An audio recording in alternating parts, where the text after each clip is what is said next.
राष्ट्र सर्वप्रथम राष्ट्र सर्वप्रथम राष्ट्र सर्वप्रथम राष्ट्र सर्वप्रथम राष्ट्र सर्वप्रथम वंदे मातरम में आपका एक बार फिर से स्वागत है। और आज हमारे साथ हैं दिल्ली प्रदेश भाजपा के प्रवक्ता हरीश खुराना, जिनका एक विशेष परिचय भी हम आपको देना चाहेंगे। ये दिल्ली के पूर्व मुख्यमंत्री मदन लाल खुराना और राजस्थान के राज्यपाल रहे माननीय मदन लाल खुराना जी के भी पुत्र हैं और दिल्ली प्रदेश भाजपा के तेज तर्रार प्रवक्ता हैं। इनसे हम दिल्ली के संदर्भ में बात करेंगे। मदन लाल खुराना जी का क्षेत्र जो मोती नगर विधानसभा जो किला कहा जाता था भाजपा का, उसके संदर्भ में बात करेंगे और देश की जो अभी ज्वलंत समस्याएं हैं उस पर भी हम बात करेंगे। हम सबसे पहले आपका स्वागत करते हैं राष्ट्र सर्वप्रथम कार्यक्रम में। बहुत बहुत धन्यवाद, बहुत बहुत धन्यवाद आपका। हरीश जी, ये बताइए जो दिल्ली प्रदेश भाजपा की स्थिति दिन प्रतिदिन जो मजबूती मिलनी चाहिए, जो मदन लाल खुराना जी के समय से लेकर के मतलब पीछे शीला दीक्षित जी के समय तक नजर आता था, वो स्थिति अभी नजर नहीं आ रही है। नहीं, ऐसा नहीं है। जैसा आप ये ठीक है कि हम पिछले 4 चुनावों से दिल्ली विधानसभा के अंदर हम जो हमें अपेक्षित सफलता मिलनी चाहिए वो नहीं मिली, लेकिन इसका मतलब ये नहीं है कि आप भारतीय जनता पार्टी दिल्ली प्रदेश को आप नकार देंगे, क्योंकि दिल्ली का जो प्यार है, दिल्ली की जनता का जो प्यार है, वो लोकसभा में भी आपने देखा कि 7 सीटें पिछली 2 बार से लगातार भारतीय जनता पार्टी को मिल रही हैं और पिछली 3 बार से हम लगभग 15 साल होने को आ गए हैं। एमसीडी के अंदर भी हम भारतीय जनता पार्टी को दिल्ली प्रदेश को दिल्ली की जनता का प्यार मिला। हाँ ठीक है, आप बिल्कुल ठीक कह रहे हैं, विधानसभा के अंदर जो अपेक्षित सफलता मिलनी चाहिए वो नहीं मिली। उसके कारण बहुत से हैं और उस कारणों में नहीं जाना चाहता, लेकिन मुझे लगता है कि अब लोगों को भी समझ में आना शुरू हो गया कि जिस प्रकार से पिछले 6 साल का, लगभग 6 साल होने को आए, 6 साल का शासन अरविंद केजरीवाल जी का रहा, वाकई लोग अब त्रस्त होने शुरू हो गए हैं, लोगों को असली सामने आ गई है। और मुझे लगता है कि वो दिन दूर नहीं कि हम दिल्ली की जनता का जो प्यार है, दिल्ली का जो प्यार है हम लोगों को, जो पहले 93 के टाइम पे और 90 के दशक में हमें मिलता हुआ आ रहा था, वो दोबारा मिलेगा। नहीं, आपने बात एकदम रखी है, सही रखी है, जो कि भाजपा की इस जो अभी की जो वर्तमान स्थिति है, मैं उस पर चर्चा कर रहा था। भाजपा कमजोर हुई है, मैं कहने का तात्पर्य ये था जो कि केंद्र में मदन लाल खुराना जी के समय में, अटल जी के समय में जो स्थिति उत्पन्न हुई थी और अभी मोदी जी के समय में 14 के बाद संपूर्ण देश में जो भाजपा का एक आधार बना है और एक मजबूती आई है, उसके बावजूद दिल्ली में विधानसभा चुनाव हार जाना यह एक बहुत बड़ा सवाल है। वही जनता जब लोकसभा के चुनाव में भाजपा को 7 में से 7 सीट दे देती है, तो फिर आखिर विधानसभा के चुनाव में भाजपा को वो स्थान क्यों नहीं मिल पाता? देखिए, अलग अलग चुनावों का अलग अलग परिप्रेक्ष्य होता है। और अगर आप बात करें 98 के बाद से, 98 में आपको याद होगा प्याज एक बहुत बड़ा मुद्दा हो गया था, और ऐसा नहीं है कि 98 के बाद कभी महंगाई बढ़ी नहीं और प्याज के दाम क्या, हर सब्जी के दाम बढ़े नहीं, लेकिन एक मुद्दा होता है, तत्कालिक एक मुद्दा लोगों के जहन में रहा और उस प्रकार से जो 93 से 98 तक विकास हुआ उस पर लोगों ने वोट ना करके प्याज के मुद्दे पे कर दिया था। 2003 जब चुनाव आए, बहुत, मेरा कहने का मतलब ये है कि हर चुनाव में अलग अलग परिस्थिति रही। और ये बात आपकी बिल्कुल ठीक है कि जो सफलता हमें मिलनी चाहिए थी विधानसभा के अंदर वो नहीं मिली। लेकिन आप, फिर मैं दोबारा बोलता हूँ कि अगर आप कहें कि दिल्ली की जनता भारतीय जनता पार्टी से रूठ गई है, मैं उसको नहीं मानता, क्योंकि आपने लोकसभा का जिक्र तो किया जिसमें जो आपका इशारा नरेंद्र मोदी जी की करिश्मे की तरफ है, लेकिन आप ये भूल रहे हैं कि हम पिछले 15 साल से एमसीडी के अंदर भी हैं। एमसीडी के अंदर तो हम लोकल मुद्दों पर चुनाव लड़ा जाता है और लोकल मुद्दों के ऊपर हम अगर विकास ना करते, दिल्ली के अंदर एमसीडी में विकास ना करते, दिल्ली की जनता का प्यार हमें नहीं मिलता। ठीक है, विधानसभा में नहीं मिला, लेकिन एमसीडी और लोकसभा में हमें प्यार मिल रहा है। और हम समय समय के ऊपर विधानसभा से रिलेटेड जो मुद्दे होते हैं उस पर प्रदर्शन भी करते हैं, मुद्दा उठाते भी हैं। विपक्ष के होने के नाते हम जो हमारा जो दायित्व है उसको हम पूरा करने की कोशिश करते हैं। सफलता मिलना ना मिलना वो जनता के हाथ में है। अब जैसे पिछला चुनाव आप ले लीजिए, अगर आप, मैं लेटेस्ट बात करूं, पीछे ना जाऊं, लोगों को दिमाग में बिजली और पानी था, एक झूठा सब दिखाया गया कि अब बिजली हम आधी कर देंगे और पानी को हम आधा कर देंगे। लेकिन आज दिल्ली की जनता को समझ में आ रहा है कि ये जो वादा था वो सिर्फ वादा बन के रह गया है। अब आप देखिए, आपने आधा तो कर दिया, आपने सब्सिडी तो दे दी, लेकिन जब आपने वादा किया था आपने ये नहीं कहा था कि 200 यूनिट के नीचे करेंगे। ठीक है, मान लिया, लेकिन जिस प्रकार से फिक्स चार्जेस को लेके और जिस प्रकार से अन्य टैक्सों को लेकर अगर आप बिजली का बिल उठा के देखें तो आज नॉर्मल बिल जो हम जो कंज्यूम करते हैं बिजली का बिल और जो फिक्स चार्ज ज्यादा है और कंजम्पशन कम है, तो ये लोगों को समझ में आना कि कहीं ना कहीं घोटाला और कहीं ना कहीं बहुत बड़ी कट, जो मैं कह सकता हूं, मैं आरोप लगा रहा हूं अरविंद केजरीवाल सरकार के ऊपर कि कहीं ना कहीं कट जा रहा है। और यही वही कंपनियां थी जिसका विरोध शेयर के टाइम पे अरविंद केजरीवाल जी किया करते थे। तो मेरा कहना है लोगों को समझ में आना शुरू हो गया है कि जो संपर्क दिखाए गए थे वो पूरे नहीं हो रहे और वादा से वादा बन के रहे।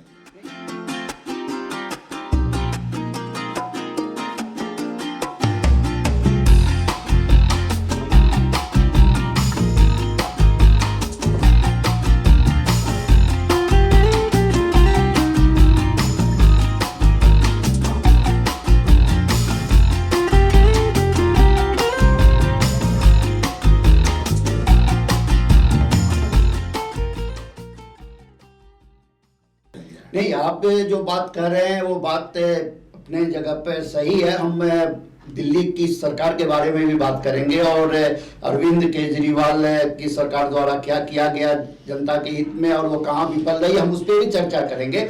हम अभी आपसे बात कर रहे हैं सिर्फ भाजपा की स्थिति के बारे में, क्योंकि फिर निगम का चुनाव अब आने वाले समय में है और दिल्ली में जो निगम जिसकी बात आप कर रहे हैं, जो 15 वर्षों से दिल्ली में निगम में भाजपा का शासन है, तो पिछले चुनाव में भाजपा ने अपने सभी निगम पार्षद को बदल दिया और नए निगम पार्षद के रूप में कैंडिडेट बनाया युवा वर्ग को, और जनता ने भरोसा किया मोदी जी पर और अमित शाह जी पर, क्योंकि वो उस समय में राष्ट्रीय अध्यक्ष थे। और दिल्ली के मतदाताओं ने जो है सो फिर से एक बार बीजेपी के कैंडिडेट को जिता दिया।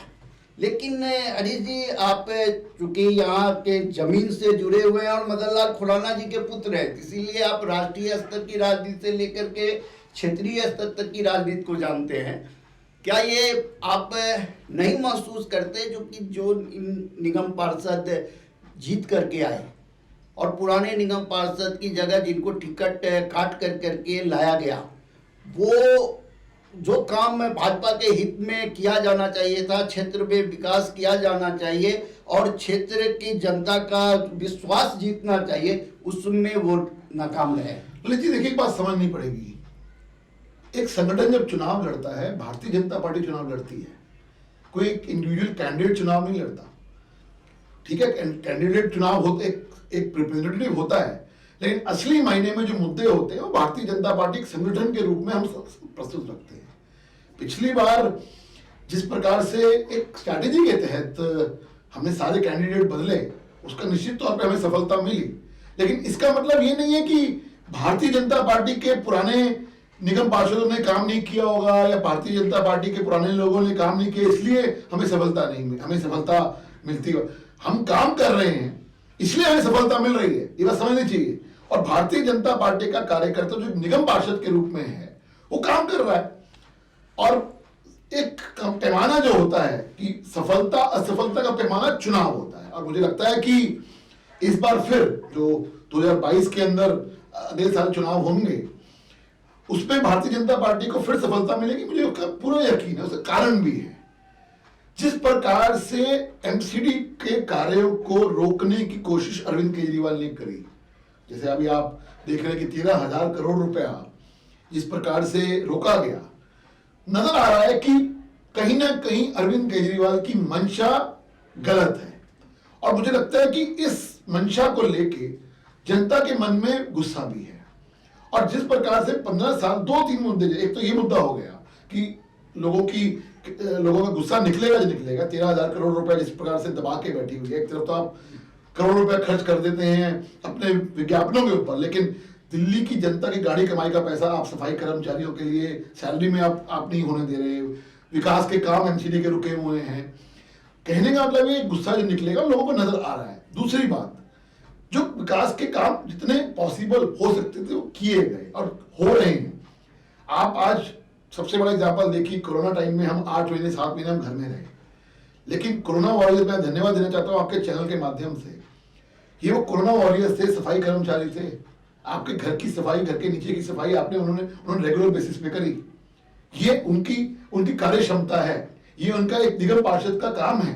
तो मेरा कहने का मतलब ये है कि जिस प्रकार से दुख की घड़ी के अंदर भी, एक विशेष परिस्थिति के अंदर भी जिस प्रकार से काम एमसीडी करता हुआ आ रहा है, लोगों के दिल में वो बस चुका। और मुझे लगता है कि एक बार फिर भारतीय जनता पार्टी को सफलता मिलेगी। कोरोना के टाइम के ऊपर आउट ऑफ कंट्रोल हो गई थी दिल्ली। याद करिए, यही अरविंद केजरीवाल जहाँ साहब थे तो अमित शाह जी ने मोर्चा संभाल के स्थिति को कंट्रोल में लेके आए। लेकिन यही मुख्यमंत्री खुद ना बोल के उनके मंत्री या उनके एमएलए जिस प्रकार से सारा क्रेडिट मुख्यमंत्री को दे रहे थे, वो इनकी राजनीति दिखाता है।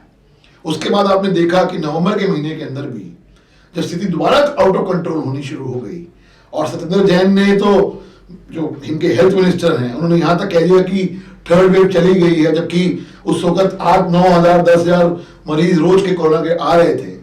तो ये इस सरकार को दोबारा निजात दिलाने के लिए अमित शाह जी को उतरना पड़ा। तो मेरा कहना मतलब ये है कि जब आप मुसीबत में होते हो तो आपको केंद्र की याद आती है। आप बाकी टाइम आप राजनीति करते हो।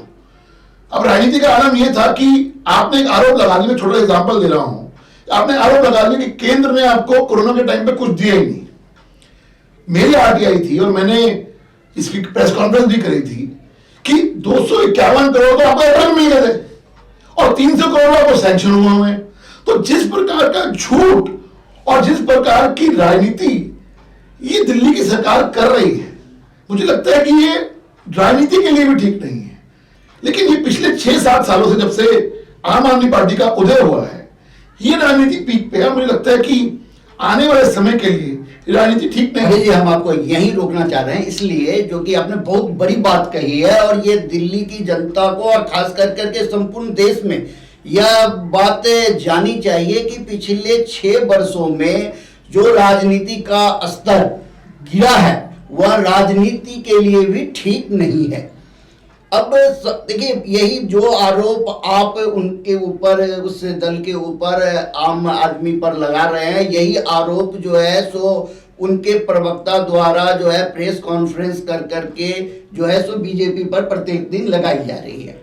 आम जनता जो भारत का आम नागरिक है, जो आज अपने इस कोरोना काल में रोटी की समस्या के लिए, अपने घर के खर्चे के लिए परेशान है, वो अपने विकास की बात सोच ही नहीं पा रहा। इस राजनीति के कारण जो है वो कंफ्यूज है, जो कि ये अरविंद केजरीवाल की सरकार सही बात कर रही है या बीजेपी की सरकार सही बात कर रही है।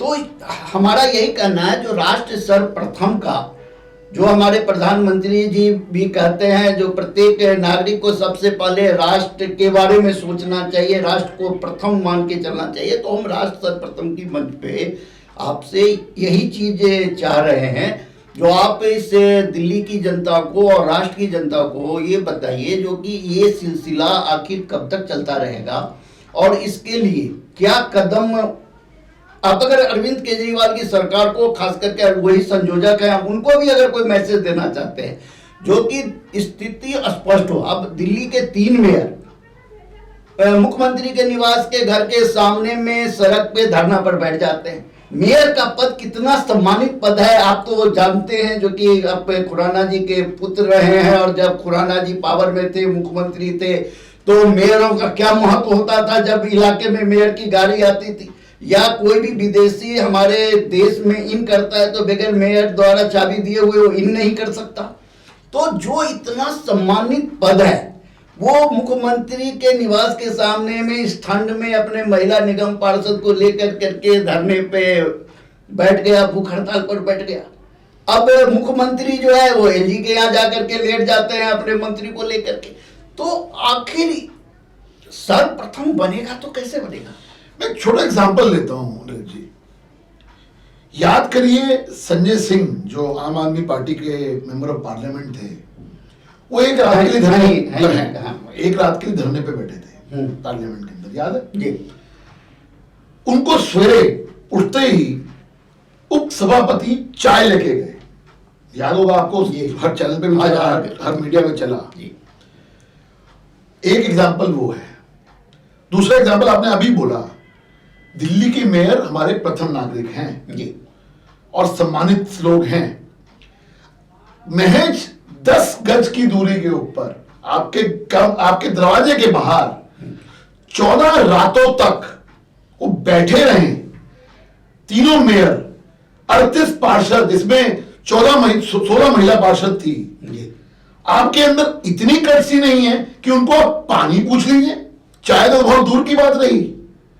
तो मैं फर्क बता रहा हूं कि भारतीय जनता पार्टी और एनडीए के लोगों का फर्क और आम आदमी पार्टी के एक मुख्यमंत्री और तमाम उनके जो लोग हैं उनका फर्क बता रहा हूं।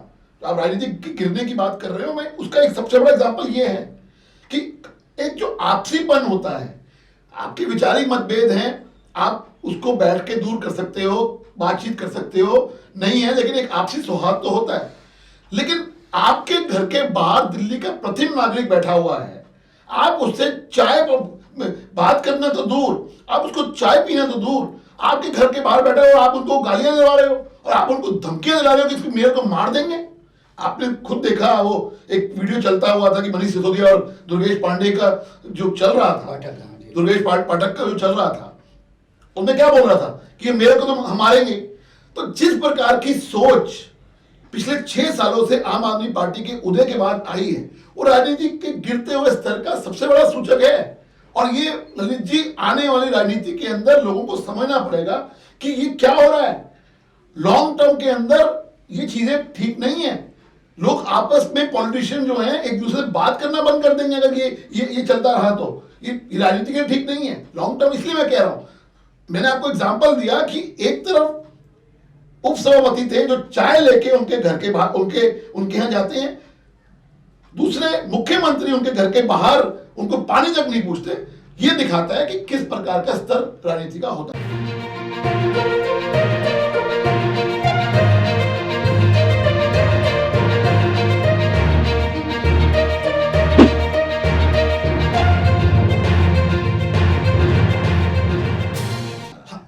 एकदम सही बात आप कह रहे हैं, जो कि अब इस दोनों का जब मूल्यांकन किया जाता है तो अब बातें जो है सो ये टकराहट की स्थिति है। ये जनता, देखिए, ये भारत वर्ष में अब आज हम लोग आज़ाद रूप से रह रहे हैं, लेकिन आज़ादी तो आसानी से मिली नहीं।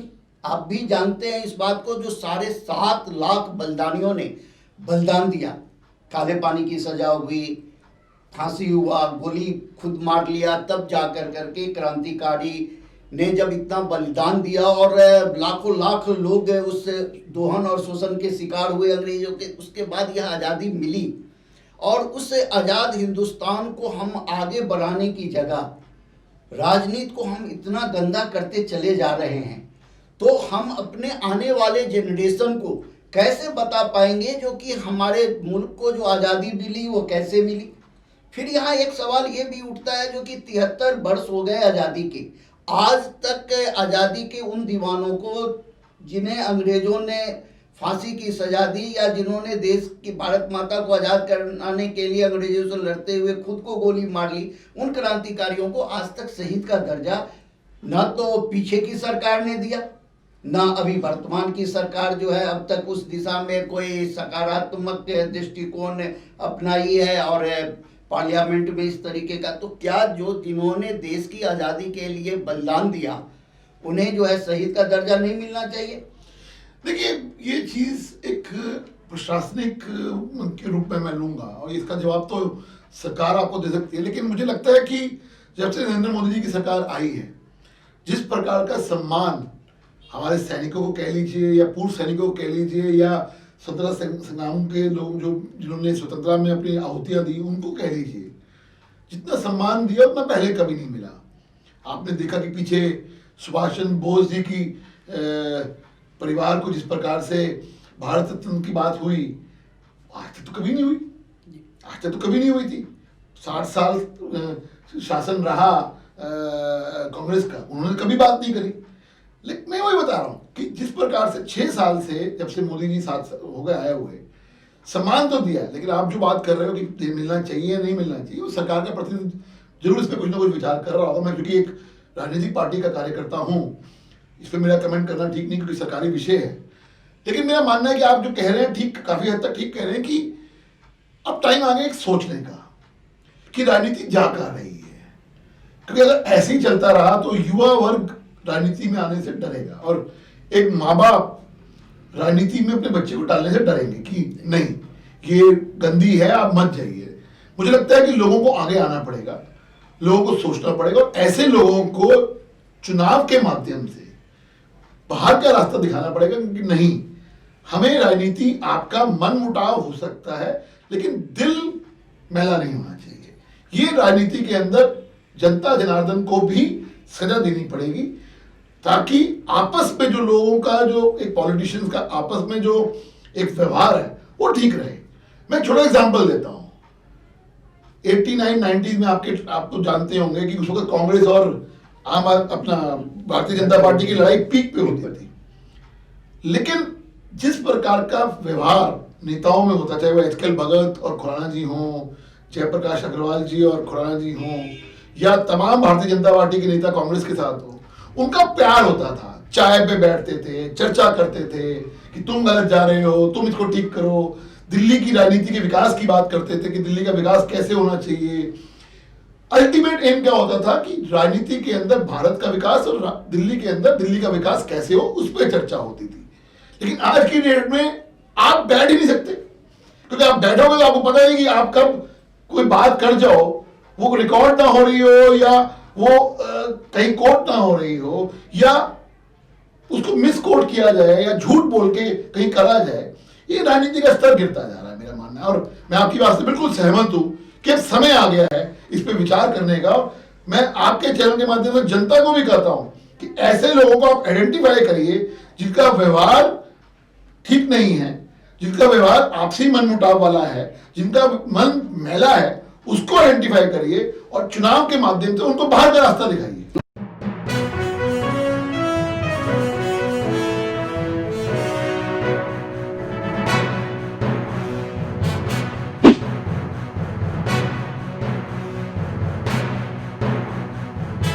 अगस्त को शहीद स्मारक रमेश नगर पर यही एकत्र होते हैं क्रांतिकारियों के वंशज, चंद्रशेखर आजाद के वंशज, मंगल 1857 आंदोलन के मंगल पांडे जी के वंशज, सारे क्रांतिकारी, सुखदेव, महावीर, सबके वंशज आते हैं।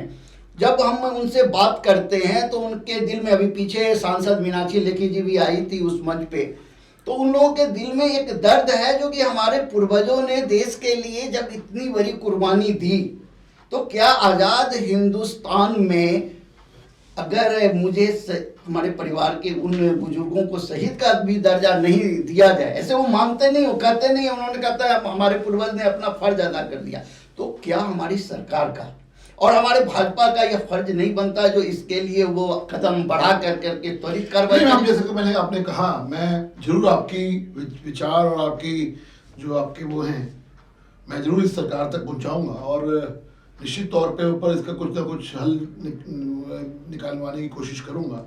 आपकी बात मैं होम मिनिस्टर तक भी और तमाम जो हमारे जो ऊपर बैठे हुए केंद्र स्तर के नेता हैं उन तक पहुंचाने की कोशिश करूंगा। निश्चित तौर के ऊपर आपकी भावनाओं को मैं आगे तक पहुंचाऊंगा। मीनाक्षी लेखी जी से भी आपकी शायद बात हुई है, वो भी कुछ ना कुछ पार्लियामेंट में इसकी बात करेंगे। लेकिन निश्चित तौर के ऊपर उनको जो आप कह रहे हैं कुछ हद तक ठीक है कि जिन्होंने कुर्बानियाँ दी हैं और देश के लिए एक शहीद का दर्जा अगर वो मांग रहे हैं उसको होना चाहिए।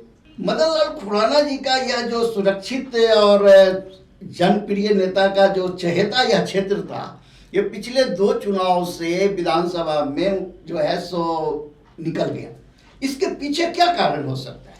देखिए, वो कारण क्या है क्या नहीं है उस पर पार्टी ने जरूर विचार विमर्श किया है और चिंतन भी किया है। और वो कारण जो भी हैं वो कैमरे में डिस्कस करने वाले कारण नहीं हो सकते, लेकिन निश्चित तौर पे मानिए कि दुख तो भारतीय जनता पार्टी को है कि 2015 और 2019 के अंदर ऐसी सुरक्षित सीट, बिल्कुल ठीक कहा आपने, कि मदन लाल खुराना जी ने जिसका प्रतिनिधित्व किया, उसके बाद सुभाष चंदेवा जी ने प्रतिनिधित्व किया।